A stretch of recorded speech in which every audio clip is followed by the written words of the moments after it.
20 வயசான college student விரல் நசுங்கி போய் அதுக்கு ட்ரீட்மெண்ட் போன இடத்துல அவங்க உயிரே போயிருக்கு. இஃப் இன் கேஸ் மெடிக்கல் நெக்லிஜென்ஸ்னால தான் அவங்க உயிர் போயிருக்கு அப்படின்னு ப்ரூவ் பண்ணிட்டாங்க அப்படின்னா நெக்ஸ்ட் லீகல் என்னென்ன ப்ராசஸ் எல்லாம் இருக்கு, என்னென்ன ஸ்டெப்ஸ் இருக்குன்னு ஃபுல்லா பாக்கிறதுக்கு முன்னாடி இது போல டே டு டே லீகல் அப்டேட்ஸ்க்கு மறக்காம நம்ம சேனலை ஃபாலோ பண்ணிக்கலாம். பேஷண்ட் அட்மிட் ஆனதுல இருந்து என்னெல்லாம் பண்ணாங்க, என்ன ட்ரீட்மெண்ட்ஸ் கொடுத்தாங்க, case sheet, scan report, discharge summary வரைக்கும் எல்லாமே நீங்க கலெக்ட் பண்ணி ஒரு ஜெராக்ஸ் போட்டு வச்சுக்கிறது நல்லது.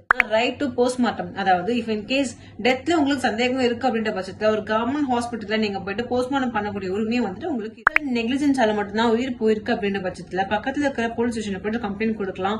ஆனா கிராஸ் நெக்லிஜென்ஸ் அப்படின்னு ப்ரூவ் பண்ணா மட்டும்தான் எஃப்ஐஆர் ரெஜிஸ்டர் பண்ண முடியும். குற்றம் நிரூபிக்கப்பட்டுச்சுன்னா BNS செக்ஷன் 106 கீழே கிரிமினல் லைபிலிட்டி கீழே அவங்களுக்கு 5 years இம்ப்ரிசன்மெண்ட் இல்லனா ஃபைன் ரெண்டுமே கிடைக்கிறதுக்கு நிறைய சான்ஸ் இருக்கு. ஹெல்த் சர்வீஸ் கன்சூமர் ப்ரொடக்ஷன் கீழே வரதுனால கன்சூமர் ப்ரொடக்ஷன் ஆக்ட் 2019 படி அவங்க காம்பன்சேஷன் கேட்டு வழக்கம் தொடரலாம்.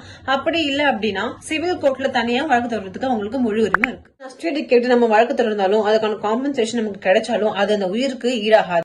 சில டாக்டர்ஸோட அலட்சியத்தினால இங்க இவ்வளவு பெரிய விஷயம் நடந்திருக்கு. அதனாலதான் மருத்துவ சேவையில என்னைக்குமே பொறுப்புணர்வும் கவனமும் மருத்துவ சேவையும் முதன்மையா இருக்கணும்.